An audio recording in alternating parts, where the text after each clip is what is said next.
हरिर्नाम हरिर्नामैव केवलम कलौ नास्त्यैव नास्त्यैव नास्त्यैव गतिरन्यथा। श्री श्री गुरवे नमः। प्रेम भक्ति प्रदातारं आनंदनंद वर्धनम स्वर्णमयीषुतं वंदे जोगमाया मनोहरम।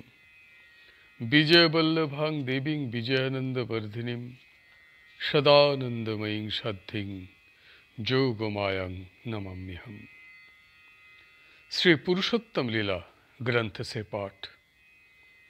लीला दर्शन 33 15 वैशाख 1358 साल। गोसाई जी बोले, चंदन काठ के पास खड़े होकर जगन्नाथ देव के दर्शन मत करो।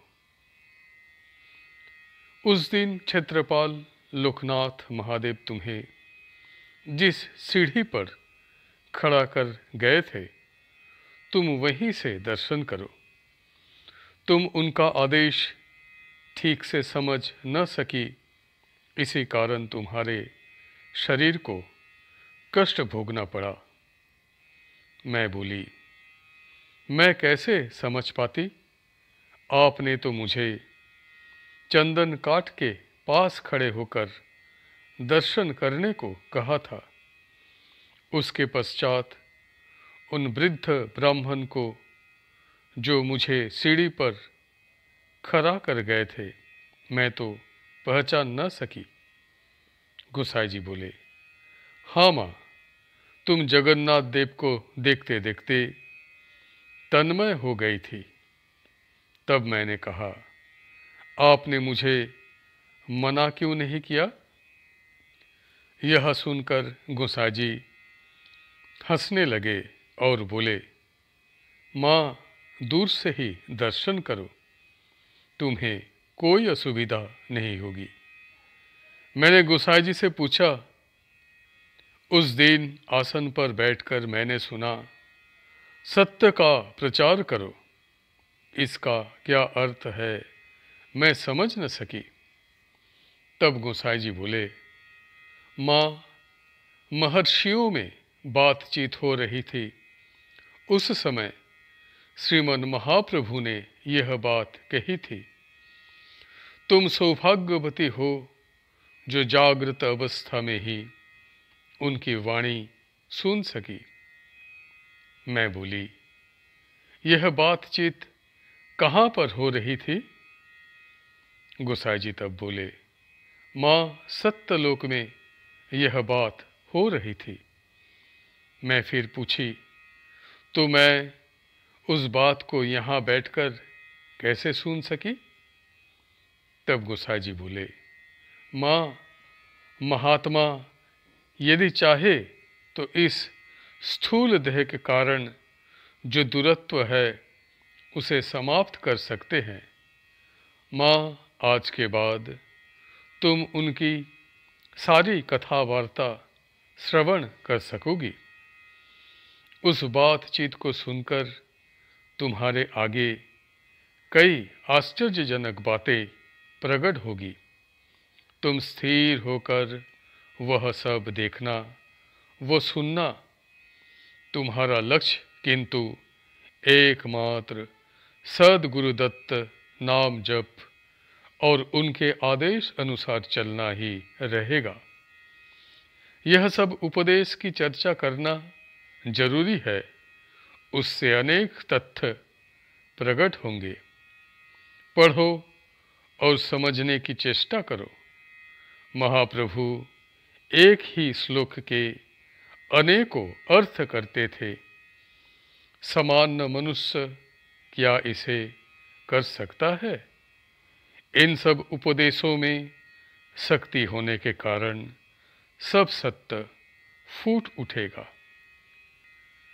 लीला दर्शन 34 22 वैशाख।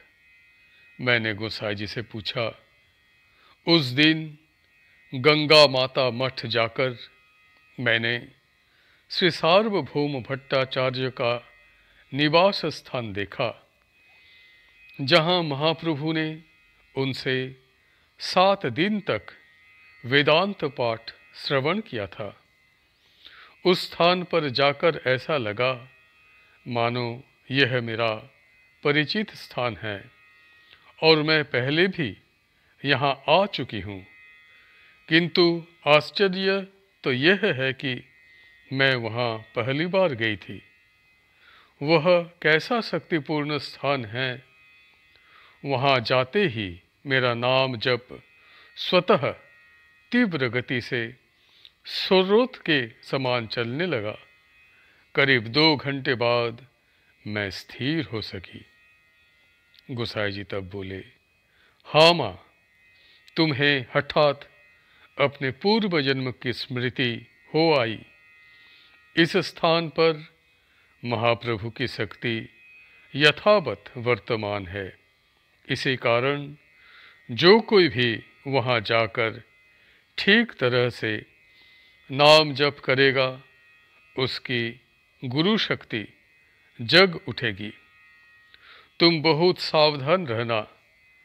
कुछ देर बैठकर नाम जप करने से और भी कृपा अनुभव कर सकोगी। इस स्थान की पवित्रता नष्ट नहीं हुई है। जहाँ ज़्यादा शोर शराबा होता है, उस स्थान का महत्व ढक जाता है। तुम एक दिन और वहाँ जाना, बहुत आनंद प्राप्त होगा। मैंने कहा, मेरे परिचित अमुक को बोला है, उसके साथ और एक दिन जाऊंगी। तब गोसाई जी बोले, हाँ जाना, वह भी शक्ति अनुभव कर सकेगी। जब यह वार्तालाप चल रहा था, तब वहाँ श्रीमन महाप्रभु आए। मैंने उन्हें प्रणाम किया। वो बोली, हे प्रभु, उस दिन आपका षड्भुज रूप जो देखा था, क्या आप कृपा करके और एक बार मुझे वह रूप दिखाएंगे? तब महाप्रभु बोले, माँ, तुम तो सब समय मुझे देख पाती हो। सार्वभौम भट्टाचार्य में पांडित्य बहुत ही ज़्यादा था, साथ साथ संकीर्णता भी थी। उन्हें प्रत्यक्ष प्रमाण को छोड़ और कोई बात में विश्वास जमता नहीं था।